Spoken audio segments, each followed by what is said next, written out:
नमस्ते बच्चों। आज हम 5वीं कक्षा का पहली इकाई का 10वां पाठ पढ़ने वाले हैं। इस पाठ का नाम है गड़ा धन।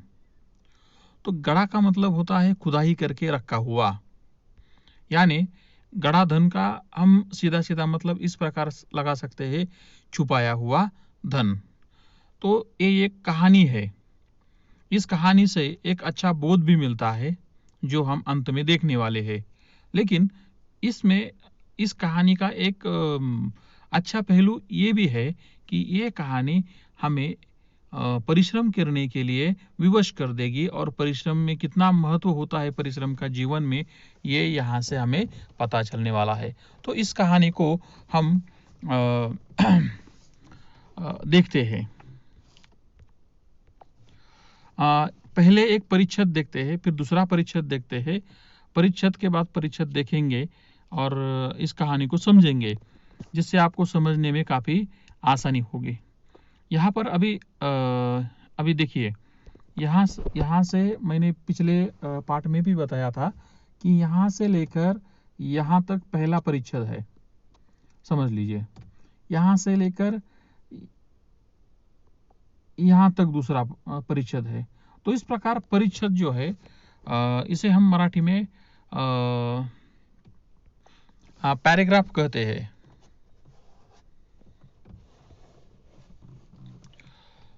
तो चलो अभी हम पहला परिच्छेद देखते हैं। सुंदरपुर गांव में रामदीन नामक किसान रहता था। उसके 4 बेटे थे। रामदीन स्वयं तो बहुत परिश्रमी था, पर उसके चारों बेटे बड़े आलसी थे। हर समय इधर उधर बैठकर गप्पे मारा करते थे। रामदीन उनके इस अल्हड़पन से परेशान था। उसे हमेशा बेटों के भविष्य की चिंता सताया करती। वह दिन रात यह सोचा करता कि बेटे अपना पेट कैसे पालेंगे।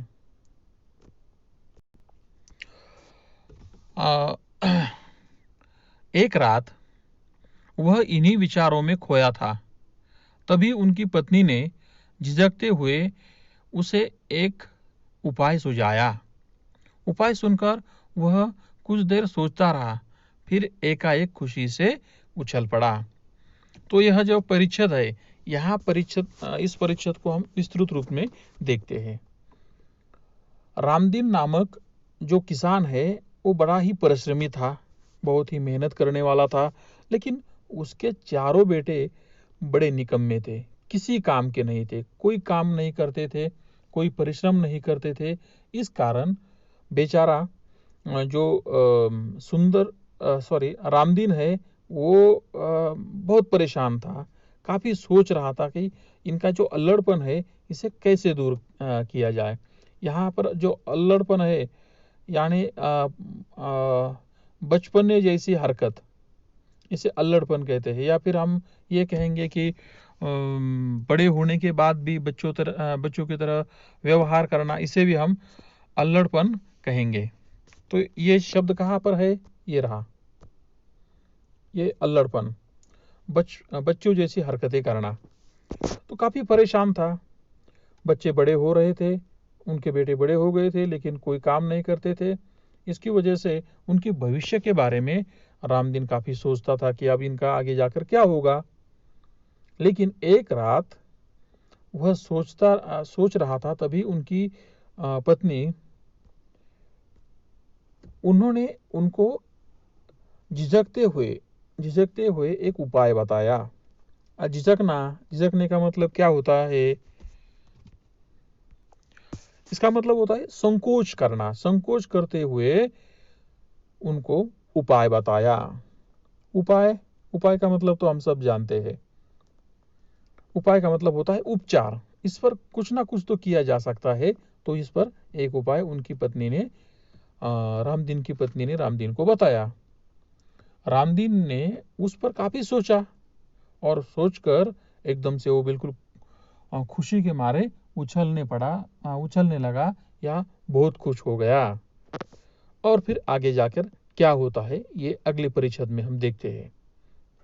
मैंने पिछली बार भी कहा था, जब भी ये पाठ पढ़ना शुरू करें तो अपने साथ किताबें रखें। अब ये दूसरा परिच्छेद में पढ़ूंगा, आप भी हो सके तो पढ़िए। अगली सुबह रामदीन ने अपने चारों बेटों को बुलाकर कहा, मैं और तुम्हारी माँ अब बूढ़े हो गए हैं। हम दूर तीर्थ यात्रा पर जा रहे हैं। मैंने खेत में धन गड़ाकर छिपा रखा है। यदि कोई जरूरत पड़े तो उसे निकालकर उपयोग कर लेना। गड़े हुए धन की बात सुनकर बेटे खुश हो गए और उन्होंने अपने पिताजी को खुशी खुशी तीर्थ यात्रा पर जाने के लिए कह दिया। वे मन ही मन खुश हो गए कि अब कुछ दिनों तक पिताजी का बंधन भी उन पर नहीं होगा। इस प्रकार ये जो परिच्छेद है, इस परिच्छेद को अब हम देखते हैं। तो पहले परिच्छेद में हमने देखा कि रामदीन बेचारा बहुत परेशान है, लेकिन उनके पत्नी ने अभी एक उपाय बताया। क्या ऐसा उपाय है कि वो अभी तीर्थ यात्रा पर जाएंगे और बच्चों को खेलने कूदने के लिए छोड़ देंगे, या फिर मौज मस्ती गप्पे छप्पे लगाने के लिए छोड़ देंगे? नहीं, कुछ तो है जो यहाँ पर उन्होंने इन पर उपाय सुझाया है और किया है। तो यहाँ पर हमें क्या दिखाई देता है कि यहाँ पर एक उपाय है कि यहाँ पर धन गड़ा हुआ हमें यहाँ पर दिखाई देता है। शायद इसी से कहानी में कुछ नया मोड़ आ सकता है, तो वो हम आगे देखेंगे। अभी सभी बच्चों को लगा अभी पिताजी चले गए तो हम यहाँ पर गपशप मारेंगे, खाएंगे पिएंगे, मौज मस्ती करेंगे, ऐसा बच्चों को लग रहा है। हाँ, तो ये सब होता है। देखिए आगे क्या होता है। यहाँ पर कुछ कठिन शब्द भी आए हैं या नहीं, इसे देखते हैं। चारों बेटों को बुलाकर तीर्थ यात्रा का मतलब हम सभी जानते हैं। ये हमारा गांव या शहर हो, या फिर हमारा चारों धाम जो होते हैं, जो हमारे पूर्वजों ने तय करके रखे कि इन चारों धामों को करने के बाद हमारा जो जीवन है वो सफल हो जाता है, तो उसे तीर्थ यात्रा कहते हैं। और उस तीर्थ यात्रा के लिए हर कोई जाना चाहता है। तो इस प्रकार बूढ़े होने के कारण तीर्थ यात्रा जाने का प्रस्ताव अपने बच्चों के सामने रख लेते हैं। बच्चों को धन के बारे में बताने के बाद बच्चे खुश हो जाते हैं और वो खुशी खुशी तीर्थ यात्रा के लिए उन्हें जाने के लिए कह देते हैं। अब आगे देखते हैं। किसी प्रकार का कोई भी कठिन शब्द नहीं, सारे अच्छे शब्द है, आपको समझ आएंगे। अब तीसरी परिच्छेद की और चलते हैं। रामदीन के जाने के बाद कुछ दिनों तक तो सब कुछ सामान्य चलता रहा, पर उसके बाद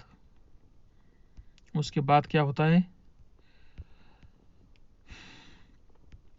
उसके बाद पास का धन और घर का धान्य समाप्त होने लगा। अब चारों भाइयों को चिंता हुई। उन्हें अपने पिताजी की कही बात याद आ गई कि जरूरत पड़ने पर खेतों में गड़ा धन निकाल लेना। उन्होंने रात के समय खेत की खुदाई का काम आरंभ किया। वे दो तीन रातें खेतों को खोदते रहे, पर कहीं भी उन्हें गड़ा हुआ धन नहीं मिला। रात भर के परिश्रम से वे बहुत थक गए थे। जब सुबह निराश और हताश होकर वे चारों अपने घर लौट रहे थे, तभी रामदीन के परम मित्र हरिनाथ ने पूछा, तुम सब थके हुए क्यों हो? कारण जानने के बाद हरिनाथ ने उन चारों को सलाह देते हुए कहा, तुम लोगों ने खेत तो खोद ही लिया है, अब उसमें बीज बो दो। चारों भाइयों के उदास चेहरों पर खुशी की लहर दौड़ गई। उन्होंने हरिनाथ के कहे अनुसार ही किया। यहाँ पर ये जो परिच्छेद है, ये परिच्छेद काफी इंटरेस्टिंग है।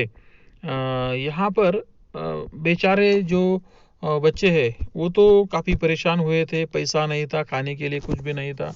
जो कुछ अनाज था, कुछ थोड़ा बहुत पैसा था, धन और घर का अनाज, यहाँ पर लिखा है धन और घर का धान्य, ये पूरा समाप्त हो रहा था या होने वाला था। इस वजह से उन भाइयों में को चिंता हो गई कि अब क्या करें। तो चिंता का मतलब तो हम सभी जानते हैं, सोच में पड़ गए सब के सब भाई कि अब खाएंगे क्या आगे चलकर। तो आगे चलकर क्या खाएंगे यह सोच रहे थे। तभी उनकी पिताजी की जो बात है उनको याद आ गई कि उन्होंने खेत में धन छुपा के रखा है और उस धन को हम निकालेंगे और हमारे आगे के दिन भी अच्छे जाएंगे। ऐसा सभी भाइयों ने सोचा और 4 रात तक लगातार खेत में खोदते रहे। खोदने का मतलब क्या होता है? खोदने का मतलब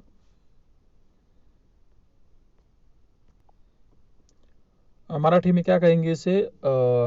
खांदने या फिर खोदना भी हम कहेंगे, कोई बात नहीं, ये भी हमारे भाषा में शब्द यूज होता है, इस्तेमाल थोड़ा बहुत किया जाता है। तो यहाँ पर खोदने का काम उन्होंने शुरू किया। 3-4 रात करने के बाद बेचारे थक गए और यहाँ पर एक शब्द आता है कि रामदीन के परम मित्र। परम मित्र यानी हम यहाँ पर मराठी में उसे जिगरी दोस्त कहते हैं, यानी बहुत प्रिय मित्र जो हमेशा साथ रहे हैं, ऐसा परम मित्र उसका नाम है हरिनाथ। तो ये शब्द भी काफी बार पूछा जाता है सवाल कि रामदीन का परम मित्र कौन है? तो कौन है? हरिनाथ है। तो हरिनाथ ने उन्हें पूछा कि आखिर हुआ क्या है, आप लोग इतने परेशान क्यों हैं? तो इतने थकान होने का कारण क्या है? तो ये कारण सभी लड़के जो है, चारों भाई जो है, चारों भाई अपनी परेशानी हरिनाथ को बता देते हैं। हरिनाथ को परेशानी बताने के बाद हरिनाथ उस पर उन्हें उपाय बता देता है कि अभी ठीक है, आपने पूरा खेत तो खोद लिया, लेकिन अब बचा क्या है? बस थोड़ा सा अनाज डाल दो या बीज को बो दो, आप वहां पर फसल आ जाएगी। ये बच्चे इन भाइयों को अब ऐसा लगा, चलो ठीक है, इतना सब कर ही लिया है तो अब क्या कर लेते हैं, ये खेती का काम भी कर लेते हैं। और उन्होंने जो जो हरिनाथ ने कहा वैसे वैसे किया। तो वो सब वो करने के बाद क्या होता है, हम आगे पढ़ते हैं। खेत में नन्हे नन्हे अंकुर निकल आए। उन चारों के मन में उत्साह जाग गया। वे निराई गुड़ाई करने लगे। फसल बहुत अच्छी हुई। हरिनाथ काका को धन्यवाद देकर वे फसल को बाजार में बेचने के लिए जाने की तैयारी में जुट गए। उसी समय तीर्थ यात्रा से रामदीन और उनकी पत्नी लौट आए। माता पिता के आते ही बेटों ने उनके चरण स्पर्श किए। गाड़ी में लदे अनाज के बोरे देखकर रामदीन ने कहा, अब तुम्हें खेती में गड़े धन का राज समझ में आ गया होगा। चारों ने सिर हिलाकर स्वीकार किया और हाँ पिताजी, अब हम यह भी समझ गए हैं कि जीवन में परिश्रम के बिना कुछ भी संभव नहीं है, परिश्रम से ही धन कमाया जा सकता है। सॉरी बच्चों, एक कॉल आ गया था, इस वजह से थोड़ा सा व्यत्यय यहाँ पर आ गया, कोई बात नहीं। अब हम ये आखिरी पैसेज जो है ये देखेंगे। इसमें यहाँ पर हमने देखा कि माताजी और पिताजी दोनों तीर्थ यात्रा से आए हैं, लेकिन इससे पहले यहाँ पर 2 शब्द हमारे लिए नए हैं। यहाँ देखिए, निराई है और यहाँ पर गुड़ाई है। निराई का मतलब क्या होता है? तो निराई का मतलब यह होता है कि निराई यानी जमीन को साफ सूफ करना, इसे निराई कहा जाता है। यानी जो कूड़ा, खेत में कूड़ा है, कचरा है, या फिर जो भी खेत में अनाज निकालने के बाद जो भी पीछे रहता है उसे साफ सूफ करना, या फिर खेत में जाने के बाद जो बांध पर घास होती है उस घास को निकालना। यार धान के अंदर, धान यानी जो पिक होता है, धान के अंदर जो भी कुछ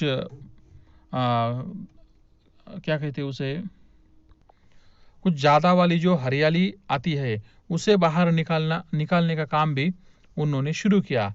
और गुड़ाई का मतलब होता है मजदूरी, यानी दूसरों के खेतों में मजदूरी करना भी उन्होंने शुरू कर दिया। खेते में साफ सफाई और मजदूरी, ये दोनों काम उन्होंने शुरू कर दिए।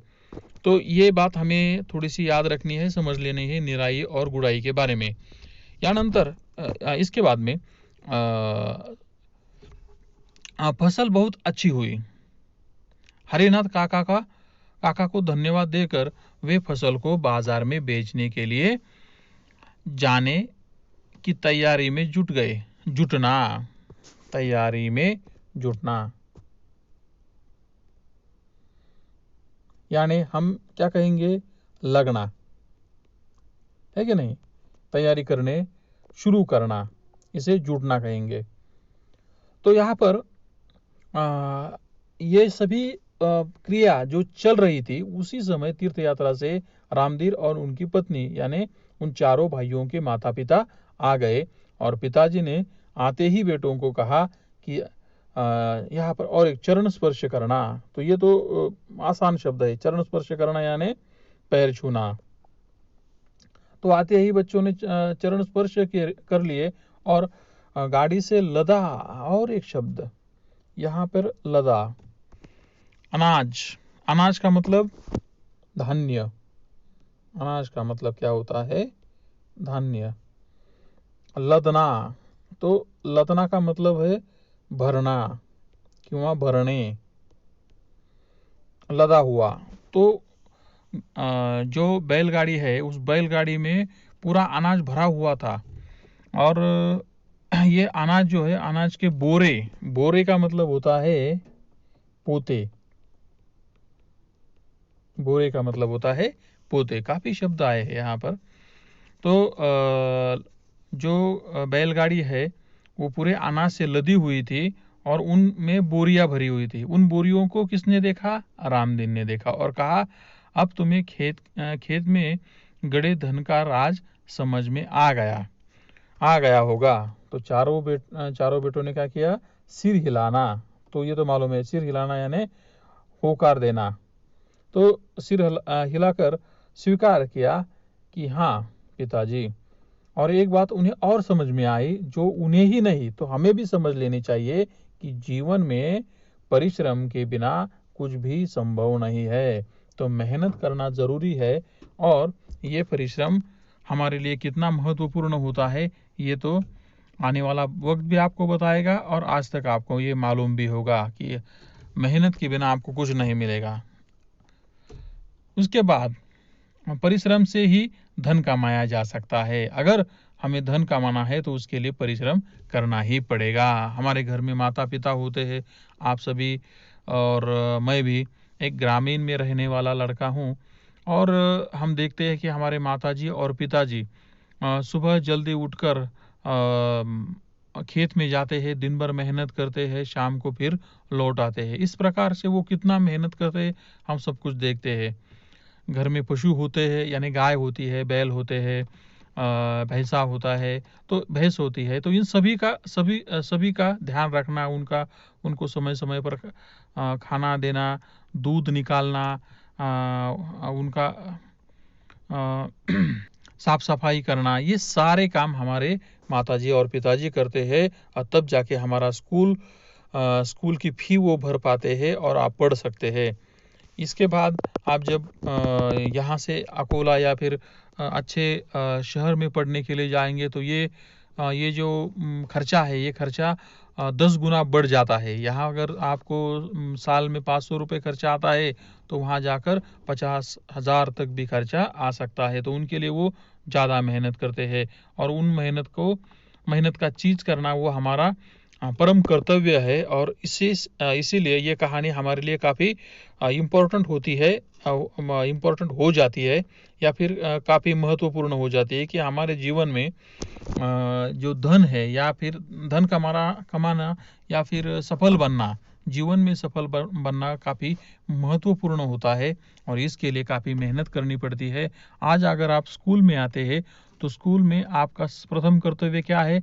अध्ययन करना है और अध्ययन करके अपने माता पिता का नाम बढ़ाना है, हर क्लास में अव्वल आना है या फिर अव्वल आने की भरघोस कोशिश करनी है। तो यही हमारा परम कर्तव्य है और इन कर्तव्यों को हमें करना ही होगा और मेहनत करेंगे तो ही आप अच्छे अंकों से पास हो पाएंगे और अगली क्लास में जा पाएंगे, जिससे आगे चलकर हमारे माता पिता को हमें पढ़ाने में कोई परेशानी ना हो, पैसे ज़्यादा खर्चा नहीं करना पड़े। तो ठीक है, इससे हम समझ लेंगे कि इन चारों भाइयों के बाद अब हमारे लिए भी कितना महत्वपूर्ण हो गया है परिश्रम। तो यहाँ पर कुछ प्रश्न दिए गए हैं, उन प्रश्नों के जवाब हमारे कॉपी में लिखना है या हमारे नोटबुक में हमें लिख कर रखनी है। बिल्कुल 4 ही सवाल पूछे हैं, 4 सवालों के जवाब हमें केवल यहाँ पर देने हैं। पहला है, रामदीन परेशान क्यों था? बिल्कुल आसान 2 या 3 पंक्ति यानी ओळ। तो पंक्तियों में इसका जवाब आ जाएगा। तीर्थ यात्रा पर निकलने के समय रामदीन ने बेटों से क्या कहा था? बेटों को बुलाया और उनसे कहा, मैंने खेत में धन गड़ा के रखा है। तो ये अपने भाषा में लिखना है। इसके बाद और अगर इसमें कुछ दिक्कत आती है तो हमारे माता पिताजी से बात कीजिए। माता पिताजी से बात करके इन सवालों का अपने शब्दों में जवाब लिखना सीख लीजिए। अगर कोई दिक्कत आती है तो पाठशाला शुरू होने के बाद भी मैं आपको इसके बारे में बता दूंगा। चारों भाइयों को पिताजी की कौन सी बात याद आई? अभी वो पिताजी तो घर में थे नहीं, कहाँ गए थे? वो तीर्थ यात्रा पर गए थे और तीर्थ यात्रा पर जाने से पहले उन्होंने कहा था कि मैंने खेत में धन गड़ा के रखा है, जब भी आपको जरूरत पड़े तो आप उन्हें निकाल लेना। तो ये 5-7 पंक्तियों में जवाब आ जाएगा। और आखिरी, चारों भाइयों के मन में उत्साह कब आया? जब खेती में अंकुर आना शुरू हो गया, तब जाकर उन्हें उत्साह आया। तो इस प्रकार से इन सवालों के जवाब लिखने हैं और इस पाठ को आपको 1 या 2 बार पढ़ना है और सवालों के जवाब लिखने हैं और हमारे व्हाट्सएप ग्रुप पर इसे डालना है।